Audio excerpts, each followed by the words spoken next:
Nice to meet you. How you doing today? I'm good. That's awesome. Where are you originally from? North Philly. Yo, shout out North Philly. We out there. That's what's up. How old are you? I'm 41. All right, can you please tell us a little bit about your childhood growing up? I don't know. I guess I had a good childhood, I guess, you know.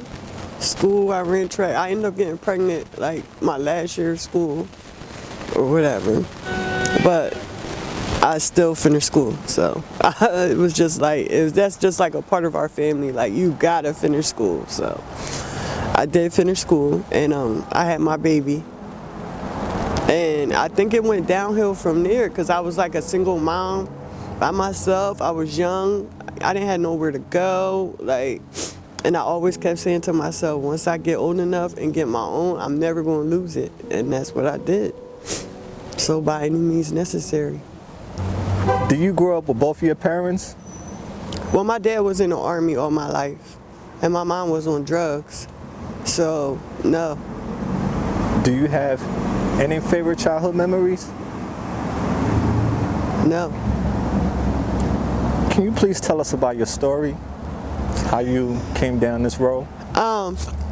Actually, I'm not on drugs. Well, I was going to therapy because I ended up getting surgery on my foot twice, and they ended up putting me on perks. Good thing I ain't like go to heroin or nothing like that. But when my son first got shot, they put me on Xanax because I woke up and one side of my body was like not moving, and I had to go through all this like therapy and all this stuff to be able to walk again and all that. And the end outcome of it all, I had to take Xanax because they was like, you know, I couldn't take it, like, just Kensington sound effects. just like the stress of it all. Like when I see my son, the next time I had seen my son, he was on life support. He had a tube in his mouth. He had a hole in his back. He had a hole in his femur bone. That was the one that was killing him, the hole in his femur bone, because it had hit an artery or something, and like by his nuts or whatever. And his friend had took his belt off and wrapped it around his leg, but it wasn't like in time. But you know, on some thinking fast shit, like that's what he did. So, you know what I mean? Next time I had seen my son, he wasn't even able to talk to me.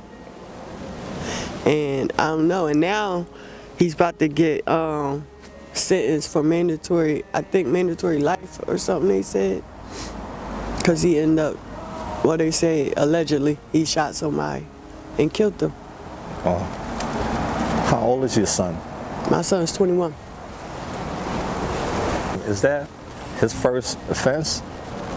I mean, yeah, this is his first time like really in jail like that. I mean, he was locked up before, but it was only like 3 months. And then he was locked up as a juvenile because he didn't want to listen to my mom or whatever.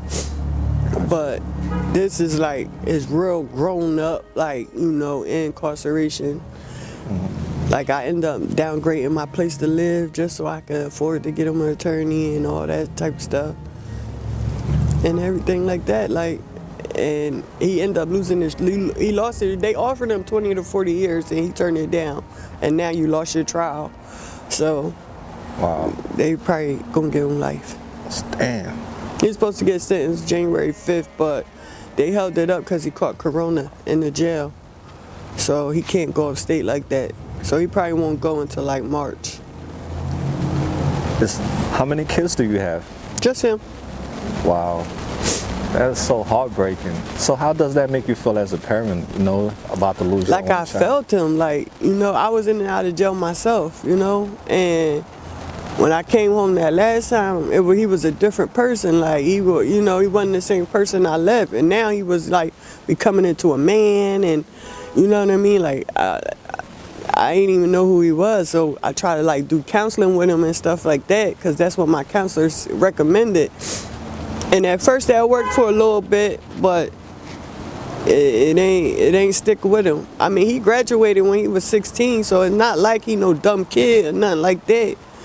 I guess it's just like the people he hang around or whatever. Like, I can't even say that. I must say this.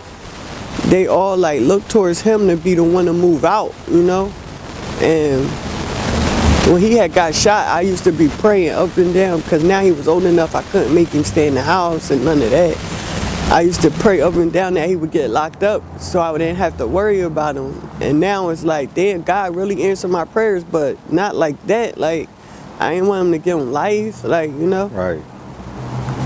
Jeez. So that's what I'm dealing with right now. I'm so sorry to hear that. I couldn't imagine how you felt being a mother, your only child. I feel like they gonna kill him. Exactly. Like he's just like not dead to me, but just going. Like, you know, we ain't gonna be out here for Thanksgivings or Christmases or none of that. I mean, I wanted him to be locked up so he would be out the way, like, so I didn't have to worry about him getting shot. Like, that was a lot right there for me to deal with. Like, getting off the elevator, smelling his blood burning and all that, like, wow. yeah, that's just a lot. And then he can't talk to you. I gotta scrape his mouth out with spoons because he got this thing in his mouth. They got him pinned down on 4-point restraint so he don't wake up and snatch it out his mouth. It was just a lot. Like, I ended up staying there. I stayed there with him like 8 days. Then I came back to Philly. Then I ended up paying an ambulance to go to York, PA to get him, to bring him to Philly, because York, PA don't have the stuff that we had, because they were saying he would never walk again and all that type stuff. And I just wasn't going for that. So I just felt like if I got him to Philly, we could get more stuff for him to be able to, you know, rehabilitate the proper way and not be in York, PA, in a country where they don't have as much stuff as we have here to fix you back up. Like, we have that, like gun units and all that type stuff here. They don't have that type stuff there. Now, what happened to his father? I don't know. I mean, once I was pregnant, I think after a year after I had him, I ain't really hear from him like that. I mean, I ain't really bitch about it either because I was working and doing what I needed to do for me. I just felt like, you know, he had to pay for that at the end. Then I started finding out he had other kids and all that. It was like, you know, I had to do what I needed to do. Like, if he felt him, like, that was on him right now. If they standing side by side, my son probably whoop his ass. Like, he don't fuck with him. So do you live out here in Kensington? Actually, I live in West, but I did. My people live right here on Allegheny.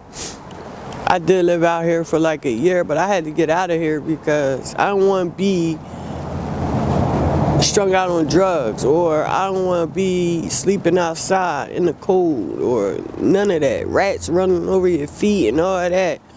I can't, that's not okay with me. I don't care how much drugs you do, you don't gotta live like no fucking animal. Hey, and I don't think that's, you know, cool. You know, people come down here, get these people food and stuff. Like, I be trying to do as much as I can, but right now I'm like more focused on my son right now, so that's like my main priority. But it's like times I done gave these people money, clothes, whatever, you know? And I just feel like they somebody's brother, they somebody's sister too. Somebody's mom or whatever, you know? And if my son was ever in that situation, I want somebody to help him. Help me, shit.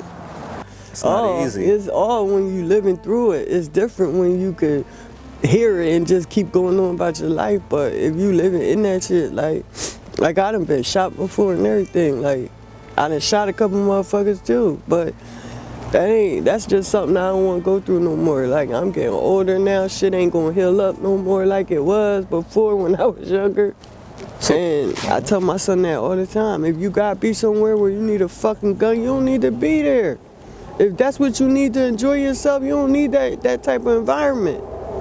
Well, right now I just be taking like Xanax. I don't even smoke weed or nothing no more. Like, I can't afford it.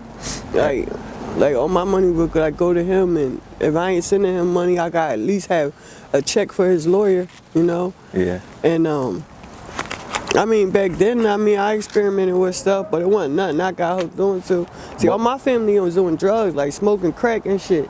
So me, it was just like this. This is how I looked at it. If I try it, then I'm gonna be hooked on it just like them. And if I don't want to be sleeping outside and tricking and all that type shit, then I can't try that shit.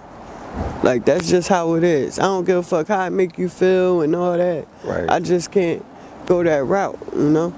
Gotcha. Like, it is what it, because I'm so scared I'm going to like it too much. So why try something that you know you're going to like and it's going to fuck your life up even more?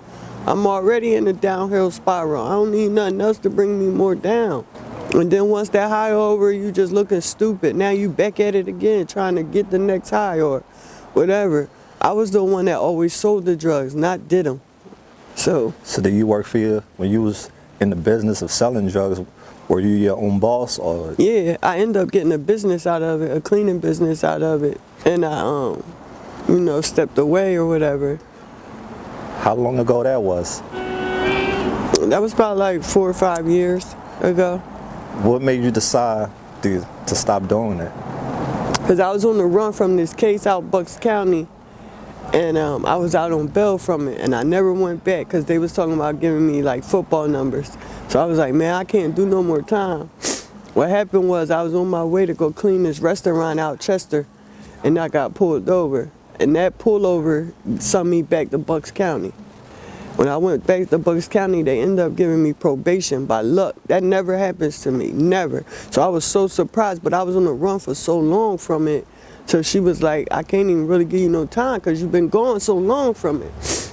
And at the time, like, I had a boot on my foot. The corona thing had just kicked in, so I kind of like skated through.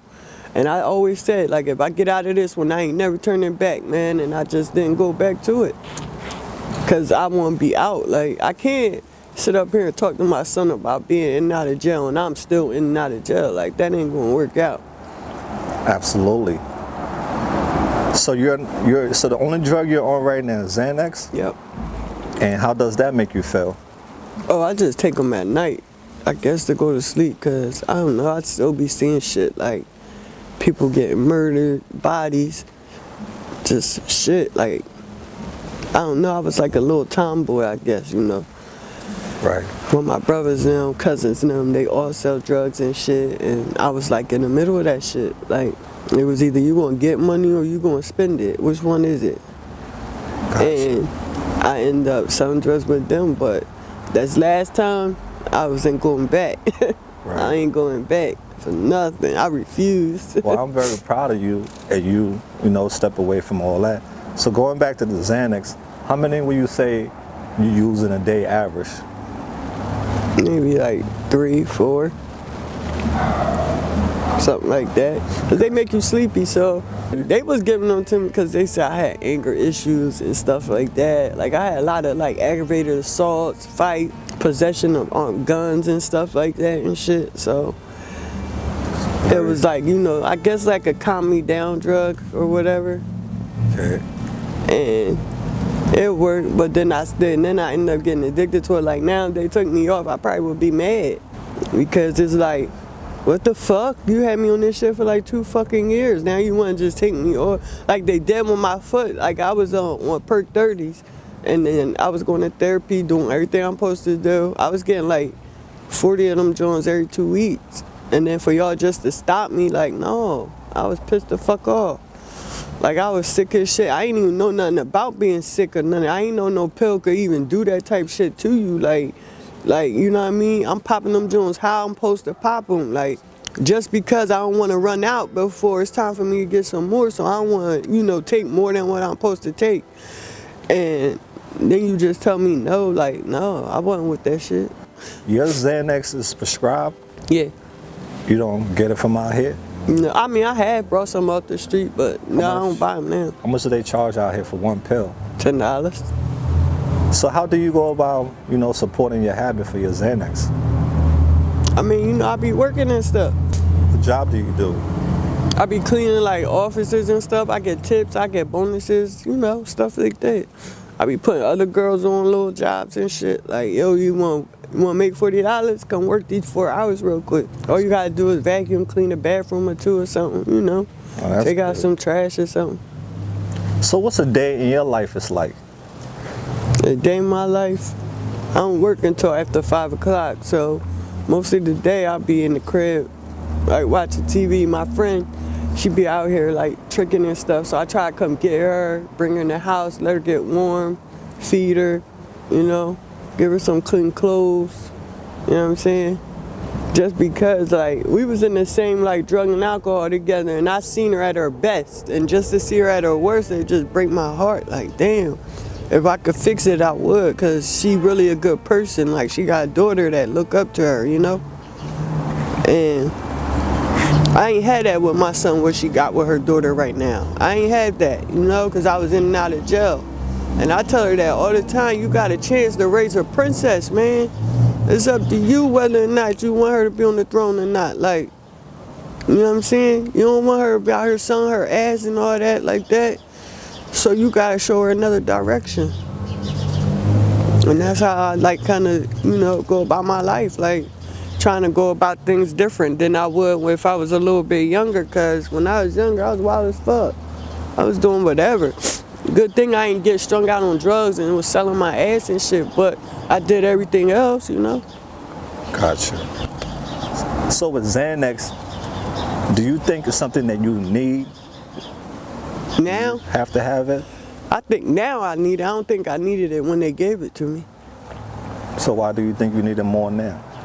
Because of, like, all the trauma and all the stuff, like, you know what I mean? I wouldn't be able to go to sleep without it. What are some pain that you are numbing that you continue to take Xanax? Stuff with my son, me seeing people getting killed, dying, you know? I found my friend dead in the crib, in his mom's crib and shit. Yeah, just got his hair done, all that. Like, I mean, he was gay, of course, but I found him dead. She's like, go in there and wake him up. They had to go see their grandmom. Grandmom in the hospital. I used to live with them. When I went there and I kicked his foot, he was stiff as a board. What was the cause of his death? He OD'd. Wow. My cousin Sierra just OD'd, like one of my close cousins that I'm tight with. They pushed her out in the hallway of an apartment building and left her in the hallway for like 19 minutes with no oxygen to her brain. When I finally got there to her and they had her in the ambulance, they didn't even want to paddle her no more. I told dude, if you don't paddle her, somebody gonna have to paddle your ass.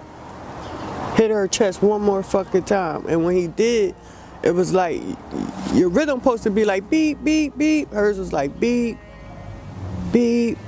Like every 2-3 minutes it would beep.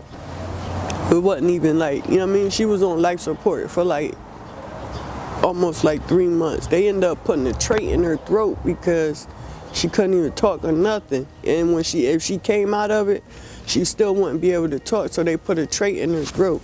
And I'm 41. Sierra gotta be like 38, 39. She probably like a 12-year-old. Somebody's still fucking her. And she got the brain of like a 12-year-old, a 10-year-old. Like, you talking to her for 2 seconds, you'll know something wrong with her. She ain't the same person. She ain't come back the same person. Wow. But my Aunt Shelly just tried to, like, save her, you know? Like, they told her to take her off life support. My Aunt Shelly wouldn't take her off. And then she ended up dying last Friday. Damn. What are some horror stories that you have seen or heard about out here in Kensington? A horror story, the worst one I heard was this man walking around in a security uniform raping these girls. And I heard about it like 2 weeks before I ended up really seeing it. So I don't really try to be outside at night at Kensington because I don't like them rats. And they come out. They like as long as your foot, and they don't give a fuck. They ain't scared of you or nothing. But anyway, I was walking.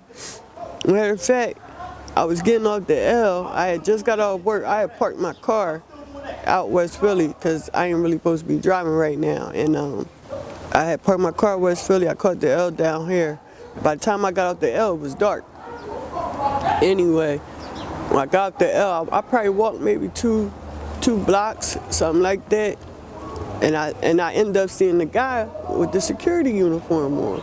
So first thing I'm thinking is the stories everybody was telling me about this man in the security uniform raping all these girls and shit.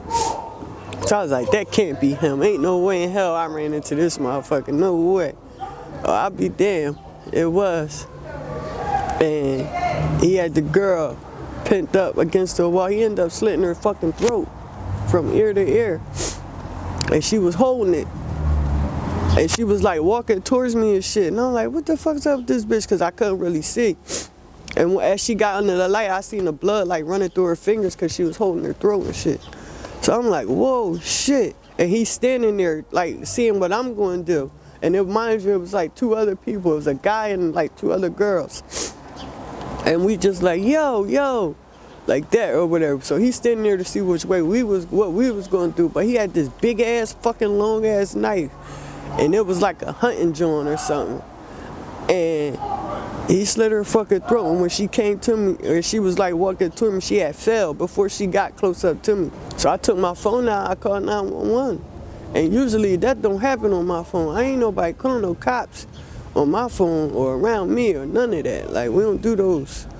But she really need help. And I ain't even realized that he had slit her throat until, you know, the ambulance came and all that. And I, figured it. I thought he just cut her a little bit and she was just holding it. But he cut that joint from ear to ear. She ended up dying. Damn. Mind you, her pants was still half off. She was trying to hold her pants up and hold her throat. Jesus. And shit. I was like, fuck.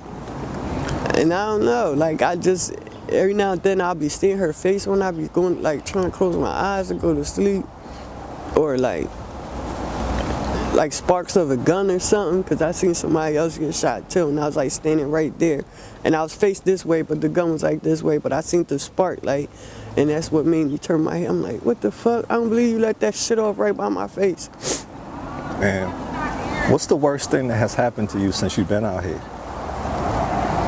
The worst thing? Mm-hmm. That's the thing. See, that's why I don't never like try to back myself up against the wall, because I know shit can't happen to me. But, I mean, I seen the worst thing happen to other people. Like, I try not to be in that type of situation, but the worst thing happened to me, I went to my friend's house, and her uncle, I had fell asleep. And her uncle, like, I woke up, like, he rubbing all on me. He had done took my money out of my purse and everything. Like, we in this joint fighting now. Like, oh, no, bitch, we about to rumble. Like, I ain't come over here. We was over there making, like, these pocket joints, because we seen it online. So we was like, let's try to make that shit. We went and got the ingredients, went back to her crib. Her dad right now still, like, trying to give me my bread. Like, he still called me and make sure I'm all right and all that. Because he's like, it's just fucked up. Like, you came to our house to get robbed, Out here in Kensington, is there anybody out here you can trust? Hell no. You do. I feel sorry for you. Don't do that. Don't put your trust in nobody out here, because everybody, it's a scam, man. Everybody wants something. These people out here homeless. They don't got no food. They trying to get drugs. They living outside with fires in front of them, like we in fucking Iraq or something. Like, Hold that. they gonna do whatever. You know what I'm saying? Gotcha. I mean, I seen a motherfucker take a fucking saw and cut a fucking Cadillac converter off a car just because he wanted that $20 to get high. And I'm begging him, like, here, I'll give you the $20. How do you stay safe out here? That's the thing. I don't be out at night. I usually travel around with my boyfriend and I just keep it moving. Like, when I come down to Kensington, I'm usually looking for my girlfriend, because just to feed her, sit her down, give her a cup of coffee or something, some hot cocoa, anything, Gotcha. Okay, let's get off topic a little bit just to get to know you as an individual, okay? What is your favorite pastime hobby?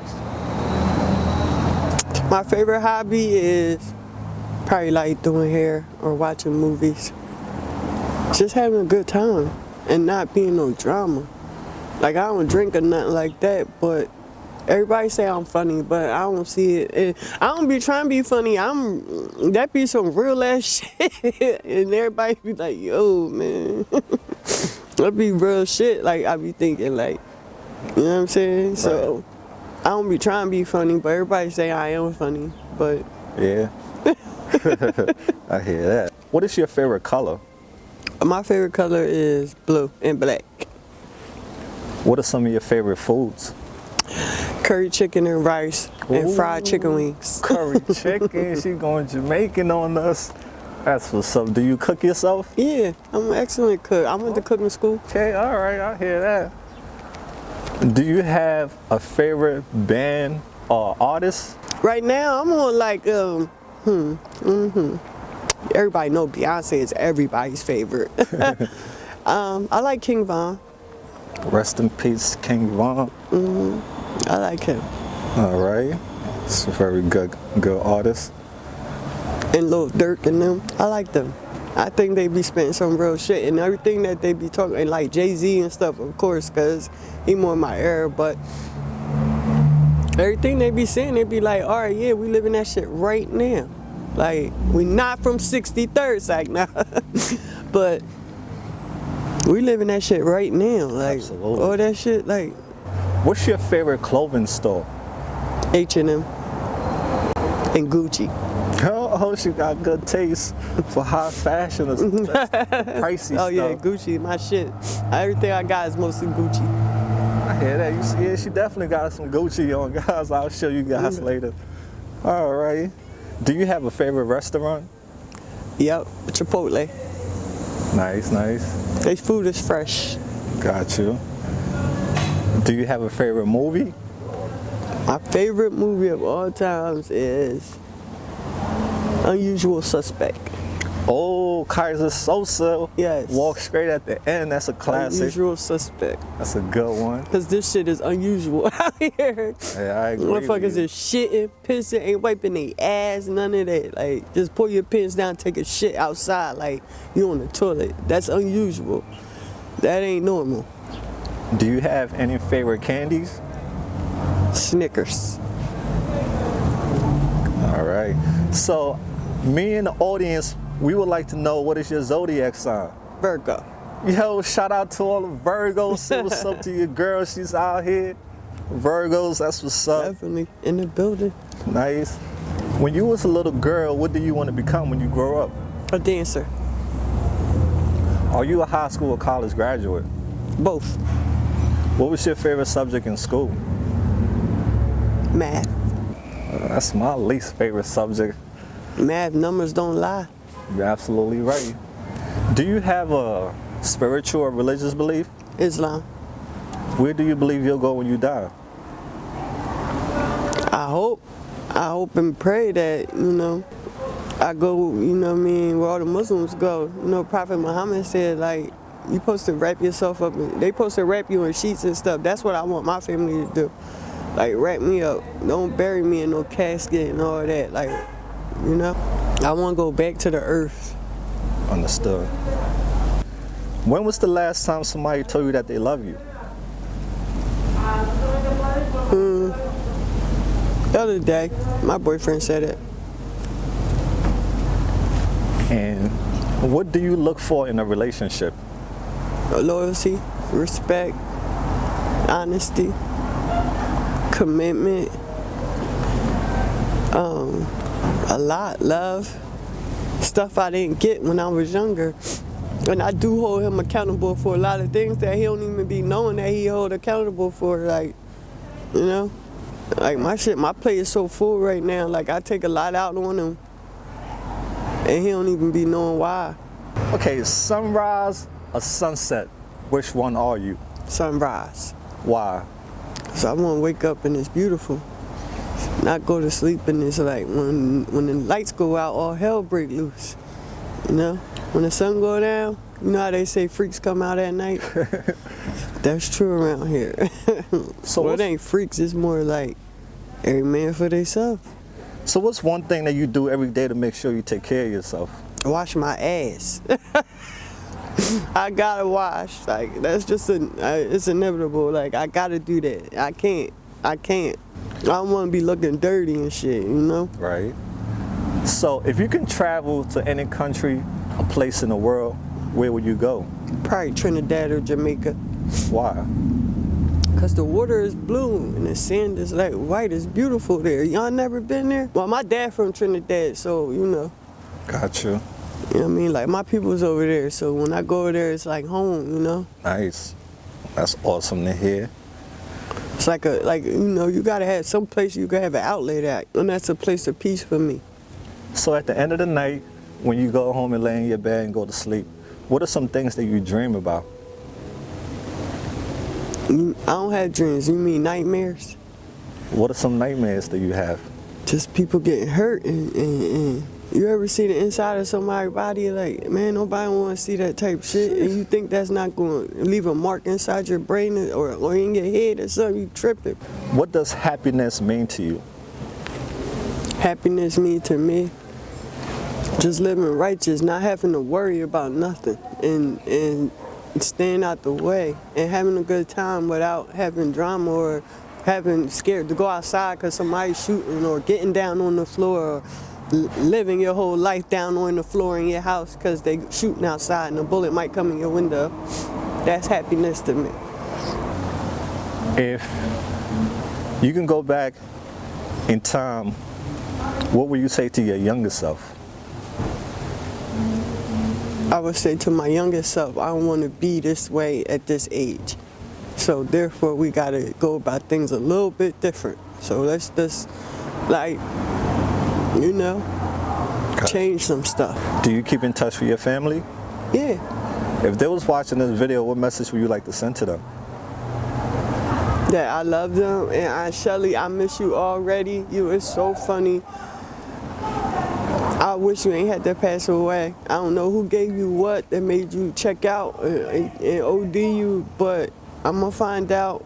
And my Uncle Larry that's doing life, I love you, Uncle L. Don't think I forgot about you. I just got to deal with my son first, but he coming, so look for him.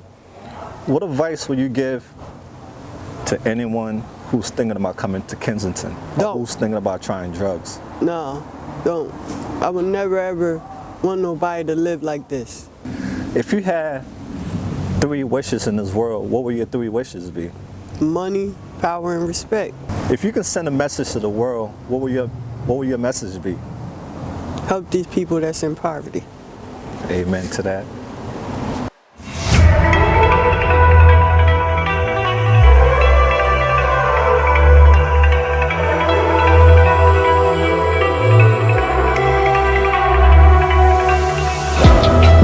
It's the calm before the storm. Things aren't as they were